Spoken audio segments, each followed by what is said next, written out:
Amis culturels, bonjour et merci de votre fidélité à l'émission Cultura. Merci de votre fidélité à Télé Congo. Sur le plateau de Cultura, Madame Aïchatou Bouakou Mondelo qui nous arrive avec le puzzle de la restauration, tome 2, la fille d'un père responsable. Bonjour Aïchatou. Bonjour Monsieur Sauf-Gérard. Ça va? Très bien, merci. Alors merci donc de répondre à cette invitation de Cultura. Avec vous pour parler du puzzle, donc le puzzle de la restauration, tome 2. Et si je parle du tome 2, ça veut dire qu'il y a un tome 1, et je le cite, le puzzle de la restauration, guérir des blessures de l'âme pour jouir pleinement de sa destinée. Voilà ce que vous publiez, n'est-ce pas, en tome 2. Et aujourd'hui, quelques années après, il faut dire, vous revenez, n'est-ce pas, sur le marché avec ce tome 2 que nous avons mentionné et qui porte, n'est-ce pas, l'intitulé La fille d'un père responsable. Alors, c'est pas facile d'écrire, n'est-ce pas, un ouvrage en 2 tomes. C'est beaucoup de choses à dire. Ce qui est intéressant, c'est que dans votre titre, vous êtes resté fidèle, n'est-ce pas, au puzzle de la restauration, avec des, n'est-ce pas, qui porte avec, il faut dire, des sous-titres. Donc, guérir des blessures de l'âme pour jouir pleinement de sa destinée et la fille d'un père responsable. Et là, on sait qu'on est dans ce que nous appellerons, n'est-ce pas, le développement personnel, n'est-ce pas, une littérature qui nous situe dans le développement personnel. Et il faut dire que vous avez beaucoup de choses à nous communiquer sur ce plateau. Aïchatou. Le puzzle de la restauration, c'est d'abord un travail personnel. Bien sûr. On va dire que j'avais personnellement des blessures intérieures et ma guérison s'est faite par l'écritothérapie. Voilà. Et lorsque justement il y a eu cette écritothérapie-là, il en est ressorti ma guérison. Et de cette guérison est ressorti le puzzle de la restauration.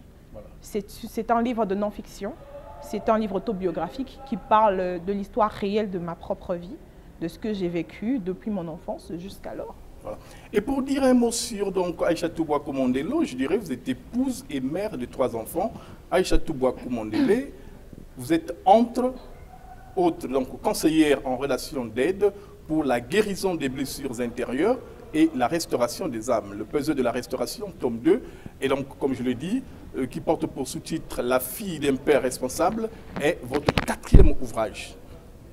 Et ce livre illustre la suite des témoignages de votre restauration, il faut dire, résultat de la guérison des blessures intérieures de votre enfance. Alors, puisque nous parlons de cette restauration, nous parlons, n'est-ce pas, de ces pièces, de la reconstruction. Si vous parlez du puzzle, c'est que nous avons en face de nous des pièces, n'est-ce pas, qu'il faut reconstruire. Et nous sommes dans cette reconstruction. Et tout à l'heure, vous avez mentionné, Aïchatou Mondelo, Bouakou Mondelo, vous avez bien mentionné qu'il y a eu des blessures intérieures. Et ces blessures ont des causes. Ces blessures ont des sources. Et dans vos ouvrages, particulièrement, dans Guérir des blessures de l'âme pour jouir pleinement de sa destinée, vous mettez en exergue ces causes. Vous parlez des cas de viol dont vous avez été victime dans votre enfance. Vous parlez, n'est-ce pas, de tout, il faut dire, tous vos bourreaux. Vous mettez sur un hôtel, donc, il faut dire, sur un hôtel, donc, comme ça, tous les bourreaux qui ont été à l'origine de ces blessures. Ce sont des blessures que vous avez vécues dans votre fort intérieur, vous les avez vécues dans votre chair, mais vous les avez vécues dans votre famille biologique, voudrais-je dire. Alors, c'est dès l'âge de 5 ans déjà que j'ai subi ma première violence sexuelle par le petit cousin de mon père. Voilà. Et les choses se sont passées très vite. On va dire qu'un enfant de 5 ans ne comprend pas très bien à ce moment-là ce qui se passe. L'enfant de 5 ans ne saura pas forcément comment s'y prendre face à un adulte qui est censé justement la protéger. Je me rappelle que j'étais très naïve, normale, j'avais 5 ans et j'avais en face de moi mon oncle. Donc pour moi, c'était une protection. Ouais. Je ne pouvais pas imaginer que mon oncle puisse me faire ce qu'il m'a fait. D'ailleurs, même, je pense que même après abuser l'acte, de vous, en fait, oui. Puisse abuser de moi sexuellement. D'ailleurs, même après l'acte, je ne pense pas qu'il y avait ce déclic-là. J'étais une enfant et je me rappelle juste qu'il m'avait demandé de ne rien dire et que la douleur passerait, que ce n'était pas bien grave, que c'était normal. Et ça s'est enchaîné après parce que, après ça, il y a eu la guerre de 97, parce que c'était en 97, j'avais 5 ans à l'époque, j'ai 30 ans maintenant. Et donc, je me rappelle qu'il y avait eu un voyage à Oyo avec mon père et toute la famille. Et là-bas, il y a eu d'autres cas de violences sexuelles, mais je ne me rappelle pas particulièrement de ces bourreaux-là. Ensuite, il a fallu retourner sur Brazzaville lorsque la guerre a pris fin. Ensuite, c'était dans la famille de ma mère, finalement. Parce qu'il faut savoir que mes parents se sont séparés lorsque j'avais 1 an à peine. Donc, il y a eu la séparation des parents. Et à partir de la séparation des parents, il y a eu beaucoup de dégâts quand même. Parce qu'on était à cheval entre chez papa et chez maman. Papa travaille beaucoup, maman aussi travaille beaucoup. Donc, entre les deux, vous avez le personnel de maison, vous avez les cousins, les cousines. Donc, il n'y avait pas vraiment de suivi. On va dire que les parents étaient là physiquement, mais pas émotionnellement. Voilà. Il n'y avait pas cette relation père-enfant, fille-enfant, où l'enfant peut il faut dire une absence des parents manifestement vraiment observée. Donc, c'est difficilement qu'on a les parents en soi également. On n'a pas cet échange avec les parents. Exactement, parce qu'ils sont tout le temps occupés, n'est-ce pas? Ils sont tout le temps partis. Ils sont tout le temps partis. Et même lorsqu'ils sont là, ils ne sont pas là. C'est là justement que je parle de l'absence émotionnelle, qui est très importante parce qu'aujourd'hui, en tant que parent, souvent on se dit que le plus important, c'est de mettre les enfants à l'école. Le plus important, c'est d'être là, de leur donner à manger, de veiller à cela, de veiller à ce qu'ils se lavent, de veiller à ce qu'ils mangent et tout le reste. Ce n'est pas mauvais, mais seulement l'homme est tripartite. L'homme est tridimensionnel. Il y a le corps, il y a l'âme et il y a l'esprit.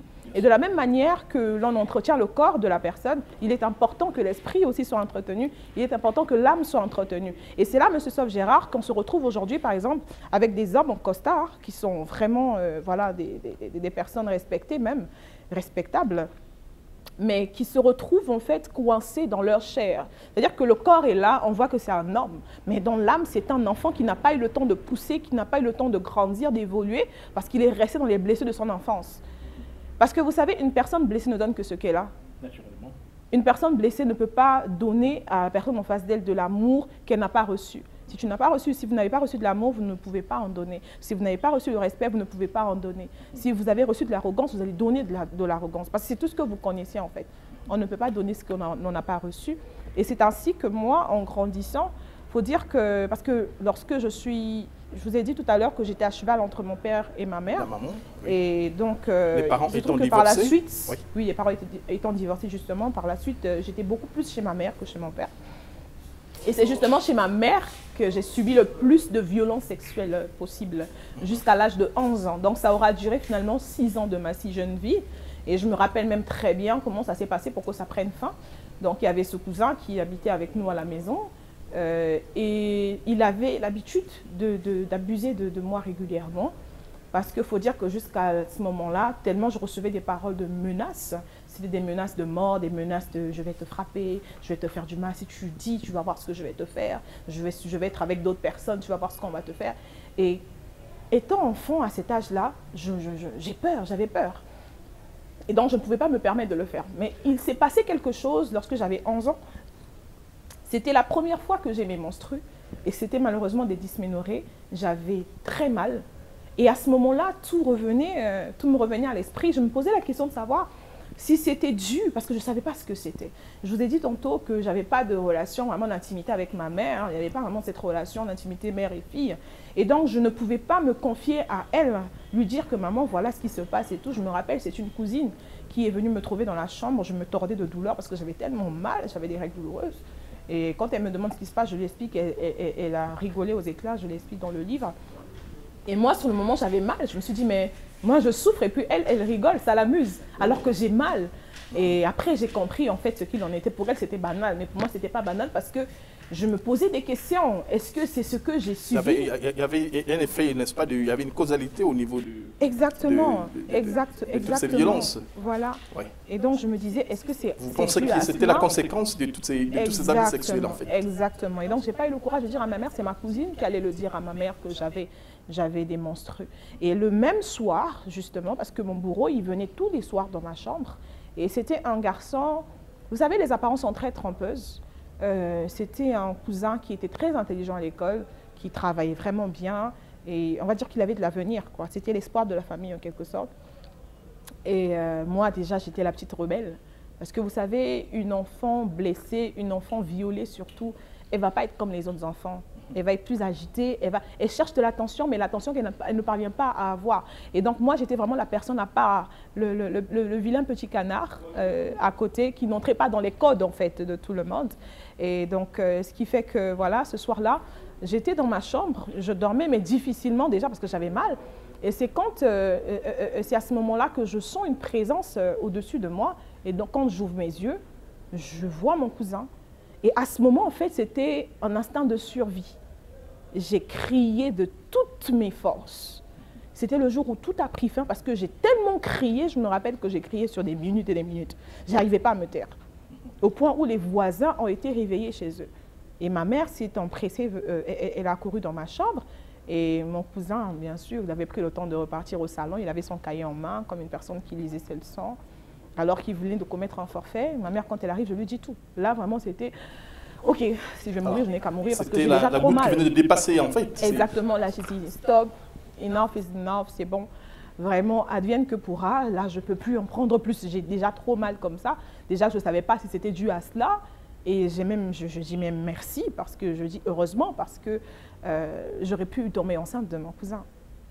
Si je n'avais pas crié à ce moment-là, si je n'avais pas dit stop, assez, c'est assez, j'aurais pu tomber enceinte de mon cousin et même, il y aurait eu deux cas à ce moment-là. Soit on m'aurait fait avorter et je serais morte, peut-être, peut-être pas. Soit j'aurais gardé le bébé et j'aurais un enfant incestueux de mon cousin. C'est juste, même le dire, c'est grave de le dire. Et voilà, en fait, jusqu'où j'en étais arrivée.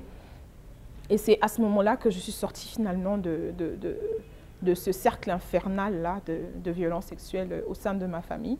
Et après, ça n'a plus jamais refait surface, mais tenez-vous bien. Le problème, c'est que, ok, les violences sexuelles se sont arrêtées là, mais par la suite, il y a eu des répercussions de ces violences sexuelles. Il y a eu des conséquences qui ont résulté des violences sexuelles que j'avais subies pendant 6 ans de ma si jeune vie.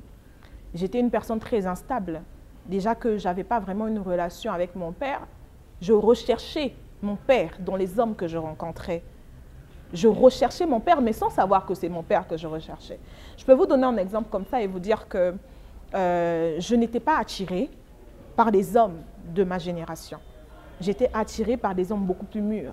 Et je me disais qu'ils sont plus matures. En fait, vous cherchez une protection, n'est-ce pas? Voilà, mais je ne le savais pas dans mon subconscient. Voilà, vous cherchez une ombre protectrice, n'est-ce pas? Dans les hommes et non l'amour, il faut dire, passionnel qui vous aurait conduit, n'est-ce pas, sur d'autres champs. Vraiment, je recherchais l'amour, mais je recherchais mal l'amour. Parce que tellement je ne l'avais pas reçu, je ne savais pas c'était quoi l'amour paternel exactement. Et moi, je le recherchais, mais de la mauvaise manière. Je le recherche, je croyais que c'était l'amour justement que je cherchais, mais je recherchais mon père, mais de manière inconsciente dans ces hommes-là, ce qui fait que voilà, j'ai connu des hommes bien plus âgés que moi, et par la suite, j'ai eu une adolescence très perturbée. Oui. Très perturbée. Il faut même dire qu'à un moment, même dans votre propre famille, vous avez été repoussée.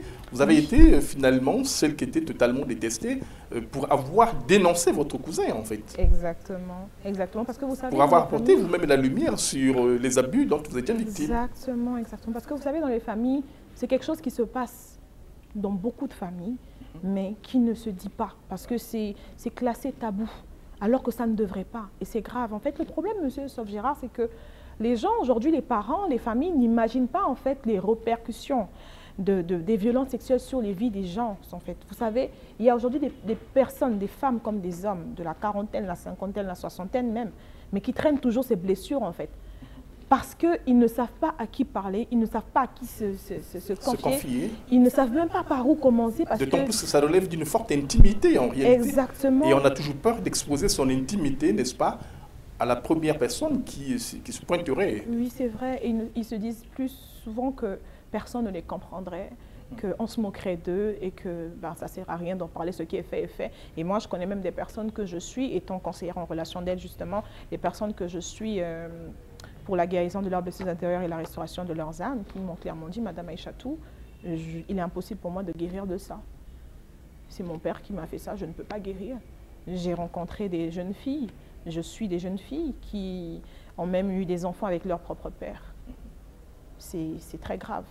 Et elle, dans son cerveau, dans son subconscient, il est impossible pour elle de guérir. Parce qu'elle se dit, celui à qui elle pouvait faire confiance, c'est celui-là même qui lui a fait ça. Qui est la cause, en alors, réalité. Il n'y a plus personne, il n'y a plus aucun espoir pour elle. Et c'est vraiment déplorable. Voilà. Alors, rapidement, on va partir du côté donc, de la lecture. Je vais vous inviter, Madame Aïchatou Boakou Mondelo, de nous lire un extrait, n'est-ce pas, de votre ouvrage, un extrait que vous prendrez au choix, et vous nous direz pourquoi ce choix. D'accord. La vie de l'homme est semblable à un puzzle dont les pièces sont disposées sur une surface plane dans les mains de Dieu, qu'il prend le soin d'assembler en les emboîtant les unes dans les autres, afin de reconstituer le puzzle parfait selon le plan préétabli par lui. C'est ce qui explique votre parcours tumultueux. Chaque étape de votre vie, depuis votre naissance jusqu'alors, en est en réalité une pièce du puzzle. Et toutes ces pièces réunies constituent qui vous êtes. Ceci étant, l'on ne peut dissocier une part de votre histoire et vous, qu'importe sa négativité. Cela contribue à la reconstitution de votre vie et même celle de votre destinée. Celle-ci n'est pas appelée à être dépourvue d'erreurs, de rejet, d'abandon, d'injustice, etc. Il n'est donc pas question de vous apitoyer sur votre sort, de demeurer une victime notoire et de continuer à subir votre vie, mais de décider de vivre désormais. Car s'il est vrai que vous ne pouvez changer votre passé, assurément, il vous revient de rectifier le tir aujourd'hui pour préparer efficacement votre avenir. Décidez désormais de vivre votre vie, celle pour laquelle Dieu vous eut créé et qui vous sied le mieux de par votre essence originelle. Merci pour cet extrait, n'est-ce pas, pour cette lecture. Alors, un commentaire, Aïchatou, de cet extrait? Alors, j'aime particulièrement cet extrait-là, que j'ai d'ailleurs mis comme résumé du livre, à l'arrière de la couverture. Pour résumer cela, ce que je pourrais en dire, c'est que, vous savez, la première étape vers la guérison de ces blessures intérieures, c'est d'abord la prise de conscience, l'acceptation de son histoire, de son parcours, de son passé. De se dire que, ok, il y a eu ça, mais qu'est-ce que j'en fais aujourd'hui? C'est se dire que je ne m'apitoie pas sur mon sort, mais je me sers de ce passé-là. Et vous le positivez en réalité. Vous le positivez, n'est-ce pas? Vous transcendez ces moments sombres et pour les rendre des réelles lumières. Ça devient des lumières, n'est-ce pas? Et cela, vous le mentionnez dans vos ouvrages, grâce à quelque chose, à quelqu'un, c'est Dieu, parce que vous avez retrouvé l'image du Père en Dieu et le Saint-Esprit avec vous, vous conduit, n'est-ce pas, jusqu'à cette étape. Vous mettez le Saint-Esprit devant, vous mettez Dieu devant, comme pour dire, vous avez retrouvé l'image du Père que vous cherchez, que vous avez tant cherché dans les hommes, et vous l'avez retrouvé dans le Père, dans Dieu. Et vous dites même au passage que nos parents ne sont que des parents de substitution, parce que c'est Dieu, en fait, réellement Dieu, qui est le Père de nous tous. Et vous le mentionnez si bien, Aïchatou. Effectivement, vous l'avez si bien dit, M. Sauf-Gérard, merci beaucoup.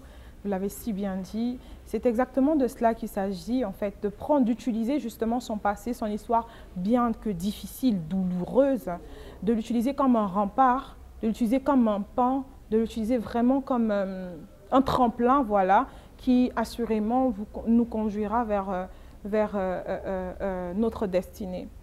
C'est de se dire, ok, ça m'est arrivé, mais maintenant, qu'est-ce que j'en fais? Parce que oui, comme j'aime à le dire, il est juste impossible que l'on puisse modifier notre passé. C'est juste pas possible. On est obligé d'accepter le passé, mais maintenant, on fait le choix de regarder aujourd'hui dans le présent, justement, et present en anglais signifie gift, cadeau, et donc de prendre vraiment le présent comme un cadeau pour pouvoir rectifier justement le tir aujourd'hui, afin que demain, en fait, on ait des résultats positifs et non des résultats négatifs, en fait, par rapport à notre passé. C'est de dire, ok, hier, il y a eu ça, mais aujourd'hui, je vais changer mon présent pour que mon futur soit meilleur que mon présent aujourd'hui, ou mon futur soit meilleur que ce qu'il y a eu hier dans ma vie. Donc, c'est vraiment de cela qu'il s'agit. Voilà. Alors, ce qui est intéressant également dans ce parcours, c'est ce passage que nous avons dit, n'est-ce pas, de l'ombre vers la lumière. Aujourd'hui, lorsqu'on lit ces deux tomes, on réalise qu'Aïchatou, donc Bouakou Mondelo, devient une femme équilibrée parce que vous avez, n'est-ce pas, transcendé ce que nous avons dit, toutes les zones d'ombre qui ont finalement changé votre vie. Vous êtes parti finalement de cette vie qui était totalement déséquilibrée, où vous cherchez l'image du Père dans chaque homme, mais vous avez su trouver, n'est-ce pas, l'amour, n'est-ce pas, en la personne qui aujourd'hui devient votre époux, puisque vous êtes marié. Quoique, donc vous le mentionnez très bien dans ces deux tomes, quoique à un moment, quelque chose fera que une séparation arrive pendant quelques 2 ans, et au bout de ces 2 ans, retrouver cet homme qu'on a perdu, cet amour qu'on a perdu, et aboutir jusqu'au mariage. Alors comment, puisqu'aujourd'hui vous devenez mes conseillères en aide dans ces questions de spiritualité, dans ces questions de blessures intérieures, vous accompagnez beaucoup de personnes, comment vous avez réussi personnellement à arriver à ce stade? Ce n'est pas facile, n'est-ce pas? Sortir des abîmes, il faut dire, des profondeurs des abîmes, pour arriver à la surface de cette beauté, n'est-ce pas, qui finalement constitue la vie, votre vie, c'est d'aujourd'hui. Généralement, chacun, face à une situation, face à une mésentente, face à une dispute ou quoi que ce soit d'autre dans ce sens-là, et même dans des couples, l'on a l'habitude de se victimiser, on a l'habitude de redonner la faute sur l'autre. Généralement, nous sommes la bonne personne et l'autre est la mauvaise personne. Parce qu'on se met souvent dans la bonne posture et l'autre dans la mauvaise. Ce que j'ai appris dans mon histoire après ces 2 ans-là de séparation, parce que oui, on était déjà mariés coutumièrement avec mon époux. Et malgré ça, on s'est mariés en 2017, voilà. Le mariage coutumier a eu lieu en 2017. Et c'est en 2020, le 4 février 2020 que je suis partie, je le mentionne dans le livre. Et lorsque je suis partie, c'était parce qu'il y avait juste, on va dire, une explosion de blessures intérieures qui remontaient en surface. Et je n'ai pas pu gérer, je n'en pouvais plus. Je me rappelle que, je le signifie dans le livre, je me rappelle qu'il y a un côté de mon visage qui bougeait tout seul. Je craignais vraiment pour ma vie, je me sentais partir, je pouvais entendre le son des battements de mes veines carrément au niveau de ma tête, au niveau de mon cerveau. Ça avait vraiment pris de l'ampleur et je me suis dit il faut que je sorte d'ici sinon je vais mourir. Mais à ce moment-là, moi je me disais que le problème c'était mon époux. Mais il s'est avéré que lorsque je suis partie, j'avais même quitté la ville de Brazzaville, je suis allée à Pointe-Noire. Et à Pointe-Noire, en fait, j'ai dû refaire connaissance avec moi-même. J'ai dû pouvoir me retrouver, j'ai dû pouvoir me reconnecter avec Dieu surtout. Et le Saint-Esprit en moi m'a révélé ce qu'il en était. Et c'est là, en fait, que j'ai fait un retour en arrière, on va dire, dans mon passé, dans mon enfance, et de voir tout ce qui s'est passé, tout ce qui a occasionné, en fait, ces blessures-là. C'est vrai que mon époux aussi avait sa part de responsabilité, mais moi aussi, j'avais ma part de responsabilité. En ce sens où je suis entrée dans le foyer, lui et moi sommes entrés dans le foyer avec nos blessures intérieures. Et donc, ce qui s'est passé, c'est que j'ai dû justement faire une rétrospective de ma propre vie. J'ai dû me remettre en question. Ça, c'est quelque chose que je fais beaucoup. Je fais souvent et ça m'aide beaucoup dans mes relations avec les autres, en fait. Je me remets toujours en question pour savoir, en fait, où est-ce que j'ai failli, qu'est-ce que j'ai mal fait, qu'est-ce que je dois arranger, en fait. Donc, à quel niveau se situe ma responsabilité. Exactement. Après, n'est-ce pas, voilà, exactement. Une remise en cause, en fait. Voilà. Vous faites une remise en cause et vous arrivez à ce stade. Exactement. Je me disais, à quel niveau se situe ma responsabilité, qu'est-ce que moi je dois faire pour réparer les choses et tout. Et donc c'est dans cette optique-là que petit à petit, je pense que c'était après la mort de mon père, le 1er novembre 2021, lorsque mon père est mort, que vers la fin du mois de novembre, voilà, on s'est retrouvés, on a discuté, on est reparti sur de bonnes bases. On va dire qu'il avait son lot de soucis, oui, de responsabilités, oui, mais plus son lot de soucis en ce sens. Et moi aussi, j'avais mon lot de soucis et on en a discuté et voilà. On s'est réconcilié. C'est là justement que le 29 décembre 2021 a eu lieu notre mariage officiel. Voilà. À la page 87, Aïchatou Bouakou Mondelo, vous écrivez ceci, je vous lis et je vous cite. « Toute ma vie, j'ai recherché un père dans le monde. Je l'ai recherché dans tous les hommes que j'ai rencontrés. Je l'ai recherché dans chaque situation. Et depuis 2 ans maintenant, je ne le recherche plus pour l'avoir enfin trouvé. Dieu est mon Père, un Père responsable qui a toujours pris soin de ses enfants, tous autant que nous sommes. Tu dois avoir l'assurance que Dieu est ton Père. Et vous donnez là une citation qui va de 1 Pierre 2, 9, 10. Vous, au contraire, vous êtes une race élue, un sacerdoce royal, une nation sainte, un peuple acquis, afin que vous annonciez les vertus de celui qui vous a appelé des ténèbres à son admirable lumière, vous qui autrefois n'étiez pas un peuple et qui maintenant êtes le peuple de Dieu, vous qui n'aviez pas obtenu miséricorde et qui maintenant avez obtenu miséricorde. Fin de citation. Ce qui me touche davantage, Aïchatou Boakomondelo, c'est le fait, particulièrement dans le 2e tome, vous mettez Dieu au centre. Vous mettez l'Esprit Saint au centre. Et finalement, toutes vos actions sont édictées par le Saint-Esprit. Toutes vos actions sont édictées par, n'est-ce pas? Et cette réconciliation également qui interviendra avec vos parents, vos 2 parents, la mère et le père, vous sera également édictée par le Saint-Esprit. Dites-nous. Lorsque nous avons reçu Jésus-Christ comme notre Seigneur et Sauveur, la Bible nous dit que les choses anciennes sont passées, maintenant toutes choses sont devenues nouvelles. Et lorsqu'on reçoit vraiment le Seigneur Jésus-Christ dans son cœur, comme son Seigneur et son Sauveur, le Saint-Esprit, par la disposition de notre cœur, vient et s'installe. Il prend place en nous. Et lorsqu'il s'installe, c'est lui vraiment la voix intérieure. Il devient la voix intérieure. Et c'est cette voix intérieure-là, en fait, qui me guide, qui me conduit. Vous savez, il m'arrive d'écrire, et lorsque je me relis, je dis non, c'est pas moi qui ai écrit ça, je ne me retrouve pas. Vous pouvez me demander, pourtant vous m'avez vu écrire, hein, mais lorsqu'il faudra redire ce que j'ai écrit par mes mains, je ne saurais le faire. Parce que tout simplement, je reconnais qu'il y a une puissance, une force qui dépasse, qui surmonte ma personne et qui me conduit en toutes choses. Et c'est vraiment une grâce. C'est vraiment une grâce. Okay, merci. Excusez-moi, j'ai à cœur de rajouter quelque chose que je reçois maintenant, c'est que le Saint-Esprit est ma muse. Mais vraiment, voilà. Et c'est ce qu'on sent, n'est-ce pas, entre les lignes, lorsqu'on parcourt particulièrement le tome 2. Alors, tout à l'heure, je disais que vous êtes devenu conseillère en relation d'aide, n'est-ce pas?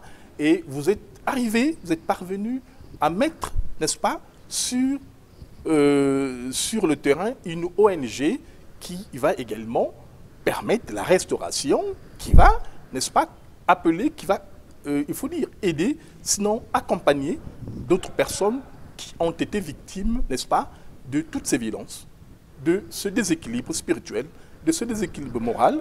Et cette ONG, n'est-ce pas, vous parlez de l'ONG de la restauration que vous allez présenter le 10 décembre. Exactement. Le 10 décembre prochain. Exactement. Vous savez, l'ONG Hôtel de la Restauration est née de l'histoire de ma vie qui, elle, a donné naissance ou sinon a engendré le puzzle de la restauration. Et l'ONG Hôtel de la Restauration, c'est vraiment une organisation qui rassemble les hommes et les femmes qui prône particulièrement la guérison des blessures intérieures et la restauration de l'âme. Et notre objectif global dans l'ONG Hôtel de la Restauration, c'est principalement l'autonomisation émotionnelle et psychologique, puis celle professionnelle et économique des victimes de violences basées sur le genre. Vous savez, il y a plusieurs formes de violences. Voilà. Vous avez des violences verbales qui ne sont pas physiques, mais qui sont très tranchantes et qui tuent à petit feu. Vous avez les violences physiques, vous avez des violences émotionnelles, des violences psychologiques, des violences économiques, des violences sexuelles. Il y en a de toutes sortes. Et dans Hôtel de la Restauration, nous ne faisons pas une fixation sur les violences sexuelles en tant que telles. Mais nous regardons différentes facettes de violences. Et d'ailleurs, nous allons justement en parler ce 10 décembre 2022 dans l'enceinte de l'auditorium du ministère des Affaires étrangères. Nous allons présenter l'ONG Hôtel de la Restauration de manière officielle Parce que jusque-là, nous travaillons depuis le 31 mars 2021 de manière officieuse. Mais là, nous allons la présenter de manière officielle au grand public. C'est pourquoi justement nous nous sommes challengés et nous avons décidé de prendre l'auditorium du ministère des Affaires étrangères parce que nous avons vraiment à cœur que ce message que nous voulons apporter au peuple congolais est d'une si grande importance qu'elle mérite d'être entendue par tous. C'est pourquoi nous avons pris la 500 places de l'auditorium du ministère des Affaires étrangères. Merci beaucoup, donc, Aïchatou Bouakou Mondelo. Nous sommes là au terme de notre échange et nous avons avec vous parlé, n'est-ce pas, du puzzle, le puzzle de la restauration, tome 1, tome 2, et un message, n'est-ce pas, très essentiel. Merci pour cette beauté, n'est-ce pas, qui met en exergue, n'est-ce pas, la profondeur de votre cœur et qui nous montre que vous êtes une bonne personne. Merci beaucoup. Amis culturels, nous voici donc là au terme de notre échange, avec l'autrice donc Aïchatou Bouakou Mondelo. Merci donc de votre attention et nous prenons date avec vous pour samedi prochain 14h30. En tout cas, passez une très bonne journée dans vos foyers respectifs. Merci à vous et merci à Aïchatou Bouakou Mondelo. Merci beaucoup.